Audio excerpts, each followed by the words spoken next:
Hello everyone, IB technique classes में आपका स्वागत है। आज से पहले के लेक्चर में हम लोगों ने बहुत चीज़ों को कंप्लीट किया। क्या क्या कंप्लीट किया? सोलर सेल कंप्लीट किए, सोलर सेल का टाइप कंप्लीट किए। सोलर सेल का हम लोगों ने क्या किया था, उसका ग्रुपिंग किया था कि बहुत सारे सोलर सेल को मिला करके हम लोगों ने एक यूनिट बनाया था जिसका नाम था सोलर मॉड्यूल। अब सोलर मॉड्यूल का क्या होगा, अपना कुछ आउटपुट पावर होगा। जैसे कि क्या होता है, सोलर सेल का अपना पावर होता था, सोलर सेल का अपना वोल्टेज होता था। उसी तरह क्या होता है कि जो PV मॉड्यूल है, यानी कि जो हम लोग मॉड्यूल बनाते हैं, हम लोग क्या किए थे पिछले क्लास में क्या थे, बहुत सारे सोलर सेल को मिला करके क्या किए थे, एक मॉड्यूल बनाए थे। उस मॉड्यूल का क्या है कि जो पावर है, जो इलेक्ट्रिसिटी को जनरेट करेगा, वो किन किन चीज़ों पे डिपेंड करेगा, उसके बारे में आज हम लोग क्या पढ़ने जा रहे हैं। मतलब कि एक सोलर PV मॉड्यूल हम बना दिए, एक जिसको हम लोग सोलर, हम लोकल लैंग्वेज में बोले थे, एक सोलर प्लेट बना दिए। सोलर प्लेट क्या करेगा, कुछ पावर को जनरेट करेगा। वो जो पावर को जनरेट करेगा, वो कितना पावर को जनरेट करेगा उसके बारे में देखते हैं हम लोग।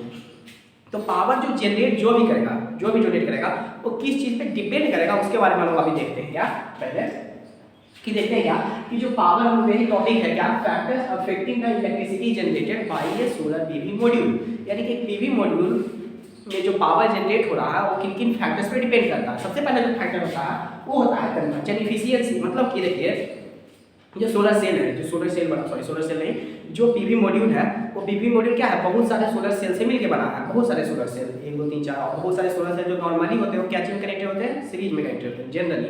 तो देखिए क्या है कि बहुत सारे सोलर सेल से क्या हो मिल करके बना है सोलर PV मॉड्यूल। अब वो PV मॉड्यूल क्या है कि प्रत्येक सेल का कुछ ना कुछ अपना क्या होगा, इफिशियंसी होगा। प्रत्येक सेल का क्या होगा, अपना इफिशियंसी होगा। कुछ सेल का इफिशियंसी, मतलब इफिशियंसी लगभग 15% लिखवाए हैं। अब कुछ सेल का इफिशियंसी उससे ज़्यादा होगा, कुछ सेल का इफिशियंसी उससे कम होगा। अब क्या होता है, ये जो पावर होता है वो डिपेंड करता है, मतलब कि एक PV मॉड्यूल यानी कि इसको कहते हैं एक PV, एक सोलर पावर प्लेट, ठीक है ना, वो प्लेट, सोलर प्लेट जिसको हम लोग कहते हैं। ये जो सोलर प्लेट है, उस सोलर प्लेट का इफिशियंसी जो होता है वो सोलर सेल की इफिशियंसी पे भी डिपेंड करेगा। मान लेते हैं कि जो सोलर सेल जो उसमें यूज किए हैं उसका इफिशियंसी ज़्यादा है, तो उस PV मॉड्यूल का इफिशियंसी क्या होगा, ज़्यादा होगा। अगर वहीं हम लोग देखेंगे क्या चीज़ कि सोलर सेल में जो यूज़ कर रहे हैं उसके अंदर उसका इफिशियंसी कम है, तो उसका पावर यानी कि जो पूरा PV मॉड्यूल बनेगा उसका भी इफिशियंसी क्या होगा, वो तो पूरा कम होगा। लेकिन उसका जो इफिशियंसी होगा वो भी क्या होगा, पूरा कम होगा। यानी कि पहला बात यहाँ से होगा कि कन्वर्जन इफिशियंसी भी डिपेंड करता है कि प्रत्येक सेल का कुछ अपना कन्वर्जन इफिशियंसी होता है, उस इफिशियंसी पे भी डिपेंड करता है। मतलब जिसका इफिशियंसी ज़्यादा है तो मॉड्यूल का इफिशियंसी ज़्यादा होगा, यानी कि पावर ज़्यादा आउटपुट प्रोड्यूस करेगा। दूसरा, अगर इफिशियंसी कम है तो कम आउटपुट प्रोड्यूस करेगा। अब देखते हैं क्या चीज़, अब आगे देखते हैं क्या, अमाउंट ऑफ इनपुट पे डिपेंड करता है। अमाउंट ऑफ इनपुट का मतलब क्या हो गया, अमाउंट ऑफ इनपुट का मतलब देखिए क्या हो गया कि हम लोग उस पर इनपुट पावर कितना दे रहे हैं, कितना इनपुट हम लोग दे रहे हैं। मान लेते हैं कि हम घर पे क्या रखते हैं, सोलर प्लेट रख दिए हैं। उस सोलर प्लेट पर अगर इंटेंसिटी, मान लेते थोड़ी सोलर प्लेट रखे हैं, छत पे सोलर प्लेट रखे हुए हैं। अब क्या होता है कि सुबह के टाइम में क्या होता है, धूप कम होता है, तो जाहिर सी बात है कि जो धूप अगर कम होगा तो क्या होगा, आउटपुट पावर भी क्या देगा, कम देगा। लेकिन अगर भी हम लोग क्या कहते हैं, धूप सुबह से लेकर दोपहर जब होता है, दोपहर में धूप क्या होता है, बहुत ही तेज होता है, जिसके कारण क्या होगा, जो आउटपुट पावर प्रोड्यूस करेगा वो भी क्या होगा, बहुत ही ज़्यादा करेगा। और अगर हम लोग शाम में जाएंगे तो शाम में क्या होता है, फिर धूप कम जाता है, इसके कारण क्या होगा, पावर फिर से कम जाएगा। यानी कि पता चल रहा है क्या चीज़ कि जो यहाँ से जो प्रोड्यूस हो रहा है, क्या पावर बढ़ रहा है, फिर पावर क्या हो रहा है, घट जा रहा है। यानी कि इनपुट पावर पे भी डिपेंड करता है कि हम लोग आखिर उसमें इनपुट कितना दे रहे हैं, उस पर डिपेंड करता है कि एक सोलर PV मॉड्यूल कितना पावर को जनरेट करेगा। ये तो हो गया इस बात का। फिर होता है क्या चीज़ कि देखिए, पहला बात तो है कि जब इनपुट बढ़ाएंगे, ऊपर जब इंटेंसिटी बढ़ाएंगे तो इस जाहिर सी बात है क्या चीज़, अगर इनपुट बढ़ाएंगे तो पावर बढ़ जाएगा। लेकिन वोल्टेज और करंट में क्या रिलेशन है वो देखते हैं। तो देखिए, जैसे ही हम लोग क्या करते हैं, इंटेंसिटी बढ़ाते हैं, लाइट में जो इनपुट देते हैं, तो क्या होता है ना, करंट बढ़ता है, वोल्टेज जो होता है वो लगभग कांस्टेंट होता है, मतलब वोल्टेज उतना इफेक्ट नहीं पड़ता है, ऑलमोस्ट अनअफेक्टेड होता है। लेकिन करंट जो होता है क्या होता है, बढ़ जाता है। ये होता है इसमें बात। अब देखिए होता तीसरा क्या होता है, ऑपरेटिंग टेम्परेचर भी डिपेंड करता है। ऑपरेटिंग टेम्परेचर का मतलब है क्या चीज़, जैसे देखिए हम लोग कोई अगर PV मॉड्यूल ले लिए हैं, क्या ले लिए हैं, एक PV मॉड्यूल ले लिए हैं। तो PV मॉड्यूल ले लेने से क्या होता है ना, जैसे मान लो एक PV मॉड्यूल हम ले लिए, एक सोलर प्लेट हम लोग ले लिए। उस सोलर प्लेट पर हम क्या करते हैं कि अगर लाइट को फॉल करवाते हैं, तो लाइट को फॉल करवाने से क्या होता है, ऊपर में क्या होता है, ग्लास कवर होता है। देखे थे आप क्या, तो ऊपर में ग्लास होता था और नीचे में क्या होता है, सेल होता है। लाइट जब अंदर जाता है ना, तो क्या होता है कि लाइट अंदर तो चला जाता है, सरफेस से होकर लाइट अंदर तो चला जाता है, लेकिन ये जो ग्लास कवर है वो ग्लास कवर लाइट को वापस आने नहीं देता है, जिसके कारण क्या होता है कि अंदर का टेम्परेचर क्या होता है बढ़ जाता है सरफेस के कंपेरिजन में। यानी कि लाइट यहाँ से होकर अंदर गया और अंदर होने के बाद वापस आ नहीं पाता, मतलब जिसको हम ग्रीन हाउस इफेक्ट जैसे कि बताए थे वही इफेक्ट यहाँ पे होता है अंदर, जिसके कारण क्या होता है टेम्परेचर बढ़ जाता है। अब टेम्परेचर बढ़ने से क्या होता है कि करंट बढ़ता है, क्योंकि सेमीकंडक्टर मटेरियल बना हुआ है। अब करंट बढ़ता है। अब देखिए क्या होता है उसमें जो करंट को कलेक्ट करने के लिए इलेक्ट्रोड्स लगाए थे सोलर सेल में, हम लोग क्या किए थे बहुत सारे इलेक्ट्रोड्स लगाए थे, ऊपर नीचे इलेक्ट्रोड्स लगाए थे। उसमें क्या करते हैं करंट को कलेक्ट करने के लिए जब इलेक्ट्रोड्स लगाते हैं तो उस इलेक्ट्रोड्स का अपना एक रेजिस्टेंस होता है, और रेजिस्टेंस होता है जो इलेक्ट्रोड होता है मेटल का बना होता है, और टेम्परेचर को जैसे ही बढ़ाएंगे तो टेम्परेचर का रेजिस्टेंस क्या होता है बढ़ता है, टेम्परेचर का रेजिस्टेंस बढ़ता है। अब रेजिस्टेंस जैसे देखिए टेम्परेचर का रेजिस्टेंस बढ़ गया, मान लेते हैं रेजिस्टेंस नहीं भी बढ़ा तो कांस्टेंट है, मतलब जितना है उतना है, लेकिन करंट क्या हो गया है टेम्परेचर बढ़ाने से सेमीकंडक्टर मटेरियल तो करंट तो बढ़ जाएगा।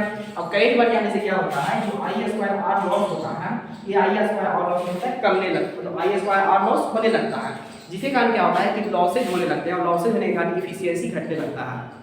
इसलिए कहा जाता है कि जो सोलर पीवी मॉड्यूल होता है उसमें अगर टेम्परेचर को इंक्रीज करवाते हैं उससे क्या होता है कि लॉसेज बढ़ जाता है, और लॉसेज बढ़ने से इफिशियंसी घट जाता है। अब क्या होता है कि जो लॉसेज बढ़ रहा है अगर करंट बढ़ने से क्या होगा I/R जो ड्रॉप हो रहा है ये भी ड्रॉप बढ़ जाएगा, यानी वोल्टेज ड्रॉप भी बढ़ जाएगा, यानी कि आउटपुट वोल्टेज भी बढ़ जाता है और आउटपुट वोल्टेज घट जाता है और ड्रॉप बढ़ जाता है, और पावर जो है वो भी क्या हो जाता है घट जाता है, यानी कि इफिशियंसी भी क्या होता है टेम्परेचर बढ़ने से घट जाता है। तीसरा डिपेंड करता है एरिया पे, यानी कि हम लोग क्या ले लिए हैं एक सोलर प्लेट ले लिए हैं, तो सोलर प्लेट का अगर बहुत बड़ा एरिया ले रहे हैं तो बहुत बड़ा एरिया होने से क्या होगा उसमें जो सेल यूज करेंगे वो भी क्या होगा ज़्यादा होगा। अब सेल ज़्यादा होगा तो ज़्यादा करंट ज़्यादा वोल्टेज प्रोड्यूस करेगा। अगर मान लेते हैं कि सेल को सारा सीरीज में लगा देंगे तो ज़्यादा वोल्टेज प्रोड्यूस करेगा, अगर वही को हम पैरेलल में कनेक्ट करेंगे बहुत सारे सेल्स को तो क्या होगा करंट ज़्यादा प्रोड्यूस करेगा, दोनों कंडीशन क्या होगा पावर बढ़ेगा, यानी कि एरिया बढ़ने से क्या होगा पावर भी क्या होगा बढ़ेगा। तीसरा बात होता है जी एंगल पे डिपेंड करता है, मतलब कि किस एंगल से लाइट पड़ रहा है उस पर। जैसे मान लेते हैं जी अगर सन वैसे ऊपर है तो सन लाइट ऊपर रखा हुआ है, तो जस्ट ऊपर यहाँ पे सन है, ये सन है और यहाँ पे प्लेट है, तो ऐसे रखते हैं तो क्या होगा मैक्सिमम लाइट इस पर पड़ेगा, और पढ़ने के बाद क्या होगा मतलब कि जो ये ऑब्जर्व होगा उसका क्या होगा डायरेक्ट प्रोसेस होगा जो होगा अंदर बिजली बनेगा। लेकिन अगर सन यहाँ पर है और लाइट प्लेट ऐसे है तो यहाँ से लाइट ऐसे आएगा, कुछ लाइट रिफ्लेक्ट भी तो कर जाएगा, ऐसे रिफ्लेक्ट कर जाएगा, तो रिफ्लेक्शन के कारण क्या होगा कि इनपुट इसमें थोड़ा सा कम जाएगा, और कम जाने के कारण क्या होगा कि पावर भी क्या हो जाएगा कम जाएगा। ये होता है मतलब कि इन 4-5 फैक्टर्स पे क्या होते हैं 5 फैक्टर्स पे क्या करते हैं जो इलेक्ट्रिसिटी जनरेट हो रहा है वो क्या होता है डिपेंड करता है। अब होता है क्या चीज़ इलेक्ट्रिसिटी डिपेंड होता है, यानी कि हम लोग अभी तक क्या देख लिए मॉड्यूल्स के बारे में देख लिए क्या होता है मॉड्यूल क्या क्या पावर इफेक्ट करता है, क्या क्या उसका पैरामीटर्स होता है, यानी कि एक मॉड्यूल के बारे में। अब हम लोग पढ़ेंगे जो मेनली पढ़ते हैं सोलर एरे के बारे में। क्या होता है सोलर एरे, आप देखेंगे बहुत बड़ा पावर प्लांट जो होता है उसी को सोलर एरे कहते हैं। कैसे कहते हैं देखिए बहुत सारा, देखिए हम सबसे पहले पढ़े क्या सोलर सेल, देखिए शुरू से सोलर सेल पढ़े, सोलर सेल को मिलाएं तो क्या हुआ बहुत सारा सोलर सेल मिलाने से पीवी मॉड्यूल बना, जिसको हम लोग क्या कहते हैं लोकल लैंग्वेज में सोलर प्लेट कहते हैं। अब वैसा बहुत सारा सोलर प्लेट यानी कि बहुत सारा सोलर मॉड्यूल जब मिला देते हैं तो क्या बनता है सोलर एरे बनता है सोलर एरे बनता है। अब देखिए उससे पहले हम देखने समझने से पहले देखिए क्या होता है, ये होता है कि सोलर पीवी मॉड्यूल का कुछ इस प्रकार से सिंबल होता है, आप लोग ऐसा सिंबल देख रहे हो क्या होता है सिंबल होता है, दो टर्मिनल निकाल होता है प्लस माइनस, डीसी प्रोड्यूस करता है तो एक प्लस होता है एक माइनस होता है। और क्या होता है इसमें जो हम लोग पीवी मॉड्यूल का अपना एक पैरामीटर पढ़े थे ना जिससे पहले के लेक्चर में वो होता है, वो सारा का सारा लेक्चर इसमें मतलब जो पैरामीटर्स होता है उसको किए हुए हैं। ये क्या होता है उसका एक सिंबल होता है, किसका सिंबल होता है तो ये सिंबल होता है पीवी मॉड्यूल का। अब क्या होता है ऐसा पीवी मॉड्यूल को अगर ऐसा एक पीवी मॉड्यूल है वैसा हमको मान लेते हैं बहुत सारा पीवी मॉड्यूल को हम लोग क्या करते हैं सीरीज में कनेक्ट करते हैं। सीरीज कनेक्शन कैसे करेंगे, एक पीवी मॉड्यूल का माइनस कनेक्शन और दूसरे का प्लस कनेक्शन कनेक्ट कर देते हैं। सीरीज कनेक्शन आप लोग देखे हुए पढ़ चुके हैं। वैसे ही क्या होता है बहुत सारे कनेक्शन कर देते हैं तो हमको क्या मिलता है एक सीरीज ऑफ पीवी मॉड्यूल मिलता है, पीवी मॉड्यूल का बहुत बड़ा सीरीज मिलता है जिसको हम क्या कहते हैं सोलर स्ट्रिंग कहते हैं। सोलर स्ट्रिंग किसको कहते हैं जब बहुत सारे पीवी मॉड्यूल्स को सीरीज में कनेक्ट कर देते हैं। क्यों करते हैं वोल्टेज को इंक्रीज करने के लिए, करंट में क्यों करते हैं तो वोल्टेज को इंक्रीज करने के लिए करते हैं, तो इससे हम लोग क्या कहते हैं सोलर स्ट्रिंग कहते हैं।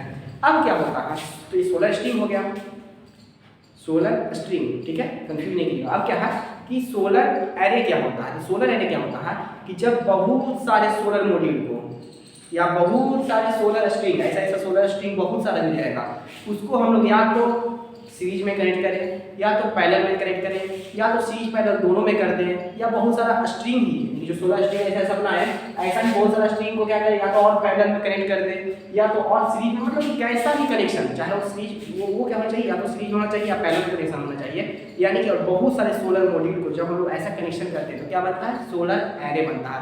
यानी कि इन सिंपल लैंग्वेज में बोले तो सोलर एरे क्या होता है, सोलर देखिए सोलर एरे क्या होता है, सिंपल लैंग्वेज बोले तो एक ग्रुप ऑफ सोलर मॉड्यूल, बहुत सारे सोलर मॉड्यूल का ग्रुप, बहुत सारे सोलर मॉड्यूल का कलेक्शन ही क्या कहलाता है, सोलर एरे कहलाता है। अब देखिए क्या होता है, बहुत सारे सोलर मॉड्यूल को हम क्या करते हैं, सीरीज में कनेक्ट करते हैं, पैरेलल में कनेक्ट करते हैं। क्यों करते हैं, देखिए सीरीज में कनेक्ट करने से क्या होगा, वोल्टेज बढ़ेगा, पैरेलल में कनेक्ट करने से क्या होगा, करंट बढ़ेगा। अब दोनों को अगर हम बढ़ा देंगे तो क्या होगा, पावर तो ऑटोमेटिकली बढ़ जाएगा।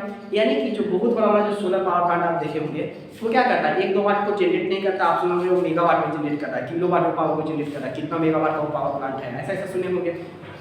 तो जो पावर क्या जनरेट करता है वो बहुत ज़्यादा पावर को जनरेट करता है। तो उसके लिए हम लोग क्या करते हैं, बहुत सारे सेल्स को लगाते हैं, बहुत सारे सेल नहीं, बहुत सारे मॉड्यूल्स को लगाते हैं, सोलर मॉड्यूल्स को लगाते हैं। अब वो मॉड्यूल को पैरेलल में लगाते हैं, सीरीज में भी लगाते हैं, दोनों के कॉम्बिनेशन में भी लगाते हैं। वो रिक्वायरमेंट का अकॉर्डिंग देखते हैं कि जहाँ पे हाई वोल्टेज चाहिए होगा, कहाँ पे हाई करंट चाहिए होगा, जहाँ पे दोनों हाई चाहिए होगा, उस अकॉर्डिंग हम क्या करते हैं, वहाँ पे कनेक्शन करते हैं, जिसको हम कहते हैं सोलर मॉड्यूल करते हैं। ठीक है, अब क्या होता है, ये जो होता है ना, ये बहुत सारे कनेक्शन, मतलब सारा का सारा मॉड्यूल का जो पावर होता है उस समेशन जो देता है वही होता है ओवरऑल पावर। मतलब कि कोई पावर प्लांट लगा दिए जितना मेगावाट का, मतलब कितना 10 मेगावाट का पावर प्लांट लगा दिए तो बहुत सारे सोलर मॉड्यूल का पावर यूज करके 10 मेगावाट बन जाता है वैसा। और वो क्या कहता है, लार्ज पावर को जनरेट करता है। देखिए हम सोलर पावर प्लांट जो होता है वो लार्ज पावर को क्या कहता है, जनरेट करता है, यानी कि वो लार्ज पावर को भी जनरेट करता है। ये भी होता है कैसे कि वो कौन से पावर को जनरेट करता है, तो डीसी पावर को जनरेट करता है। आप भी जानते हैं, हम भी जानते हैं क्या, कौन से पावर को जनरेट करता है, डीसी पावर को। अब जैसे ही डीसी पावर को जनरेट करता है उसके बाद हम लोग क्या करते हैं ना, उस डीसी पावर को इन्वर्टर से ले जाते हैं। किससे, इन्वर्टर से। इन्वर्टर का काम क्या है, डीसी को एसी में बदल देता है। अब जैसे ही हम उसको एसी में बदल देते हैं तो एसी में बदल देने के बाद क्या होता है, बस वही होता है, एसी में बदल दिए उसको ट्रांसमिट कर देते हैं और ट्रांसमिशन से ग्रिड में चला जाता है और धीरे धीरे ये क्या हो जाता है, हमारे घरों तक आ जाता है। यानी कि ये जो पावर प्लांट है वो क्या काम करता है, डीसी, उसके बाद इन्वर्टर, फिर ट्रांसमिशन हो जाता है एसी में कन्वर्ट करके। ये देख लिए। फिर क्या होता है कि ये जो सारा का सारा जो पीवी मॉड्यूल है, सारा का सारा जो पीवी मॉड्यूल है, मतलब कि पीवी मॉड्यूल सिस्टम, यानी कि सीधे सीधे कहेंगे कि जो सोलर एरे है, जो पूरा पूरा सोलर एरे है, ये सोलर एरे में क्या होता है, बहुत सारा मॉड्यूल है। तो कितना मॉड्यूल लगाएंगे हम लोग, मतलब कि 4 मॉड्यूल लगा देंगे, 5 मॉड्यूल, 4 सोलर प्लेट लगा देंगे, 5 सोलर प्लेट लगा देंगे, 10 लगाएंगे, 1000 लगाएंगे, वो बहुत चीज़ों पर डिपेंड करता है। जैसे कि डिपेंड करता है क्या चीज़ पे, जो बहुत सी चीज़ों पे डिपेंड करता है, क्या चीज़ कि वहाँ पर क्लाइमेट कंडीशन कैसा है। मान लेते हैं कि क्लाइमेट कंडीशन उतना अच्छा नहीं है तो क्या हो, बहुत सारा सोलर प्लेट को लगाना होगा एक खास पावर को जनरेट करने के लिए, जितना वहाँ पर रिक्वायरमेंट है उसको फुलफिल करने के लिए ज़्यादा प्लेट को लगाना होगा। या मान लेते हैं क्या चीज़ कि वहाँ पर का जो टेम्परेचर है उस अकॉर्डिंग नहीं हो पा रहा है तो वहाँ पर क्या होगा, प्लेट पे डिपेंड करेगा। वहाँ पे क्या है कि वो कैसा पोजीशन है, मतलब कि पोजीशन है का मतलब क्या है, अब क्या बताया थे, इक्वेटर के आसपास होगा तो बहुत अच्छा है, दूर जाएगा तो थोड़ा खराब है, वैसा कंडीशन पे। दूसरा बात है कि वहाँ पर रिक्वायरमेंट कैसा है, अगर रिक्वायरमेंट ज़्यादा है तो ज़्यादा प्लेट लगाना होगा, रिक्वायरमेंट कम है तो कम प्लेट लगाना होगा। यानी कि ये सारा जो पैनल्स होते हैं वो क्या होते हैं, इन सारे फैक्टर्स पे क्या करते हैं, डिपेंड करते हैं। अब सबसे बड़ा बात एक होता है क्या, हम लोग जो है वो नॉर्थर्न से हेमिस्फीयर में आते हैं। यानी कि जैसे मान लेते हैं क्या है, ये क्या है, अर्थ है, मान लेते हैं क्या है, ये अर्थ है। ये अर्थ है कि हम बीच में क्या लगाए थे, हम लोग बताए थे फर्स्ट क्लास में, आपको बताए थे कि क्या होता है, इक्वेटर लाइन होता था और हम लोग जो होते हैं वो नॉर्थ साइड में लाइन करते हैं। हम लोग नॉर्थ साइड में लाइन करते हैं, हम लोग क्या है, नॉर्थर्न रीजन में है। अब जैसे कि नॉर्थर्न रीजन में क्या होता है, मान लेते हैं क्या है, ईस्ट है, ये वेस्ट है, यानी कि ये पूरा में पश्चिम है और ये साउथ है, पूरा साइड क्या है, साउथ है। तो उस कंडीशन में क्या होता है कि सन जो होता है डायरेक्टली ईस्ट से वेस्ट ऐसे नहीं चला जाता है, ये साउथ होते हुए ईस्ट में वेस्ट जाता है। आप देखे होंगे तो अगर जो प्लेट है, जो सोलर प्लेट है, उसको अगर हम ऐसे रख देते हैं तो उस कंडीशन में क्या होता है, अगर सोलर प्लेट को हम लोग ऐसे रख देते हैं तो क्या होता है कि सनलाइट इसमें पड़ता है और उसके बाद क्या होता है कि सन जब ऐसे घूमता है ना तो यहाँ तक तो ठीक लाइट आता है, लेकिन अगर पीछे चला जाता है तो लाइट का इंटेंसिटी थोड़ा सा कम में लगता है। इस कारण से हम लोग चूँकि ये साउथ से हो करके जाता है और साउथ कब होगा, जब दोपहर का टाइम होगा तो पूरे साउथ में रहता है। तो उस कंडीशन में हम क्या करते हैं कि जो प्लेट लगाते हैं, जो सोलर प्लेट लगाते हैं, जो एरे लगाते हैं, सोलर एरे लगाते हैं, बहुत सारे मॉड्यूल जो लगाते हैं, वो मॉड्यूल को हम लोग क्या कर देते हैं, साउथ की ओर शो करके दिखाते हैं, साउथ की ओर। इस कंडीशन में क्या होता है, इसमें जो ट्रैकिंग सिस्टम है उसको सिर्फ थोड़ा सा इधर घूमना होता है, थोड़ा सा इधर घूमना होता है। अगर हम लोग इसको लगाते हैं तो पूरा ट्रैकिंग सिस्टम को ऐसे घूमना होता है। लेकिन क्या करते हैं, हम मैक्सिमम आउटपुट प्रोड्यूस करने के लिए हम क्या करते हैं, इसको ऐसे घुमाते हैं, मतलब कि जब साउथ से घूमता है सर तो हम इसको क्या करते हैं, जल्दी साउथ की ओर इसको फेस करके हम लोग रखते हैं। ये होता है सोलर एरे। यानी कि सोलर एरे के बारे में लोग समझ लेंगे कि सोलर एरे क्या होता है, सोलर एरे क्यों बनाते हैं, लार्ज पावर को प्रोड्यूस करने के लिए बनाते हैं, क्या प्रोड्यूस करता है, कैसे ट्रांसमिशन होता है, कितना नंबर होता है, सारा चीज़ को हम लोग बता दिए हैं। इसके बाद इसका जो आगे का जो टॉपिक है, इसके बहुत सारे कनेक्शन के बारे में पढ़ना है, वो आपको नेक्स्ट वीडियो में बताएंगे। Thank you.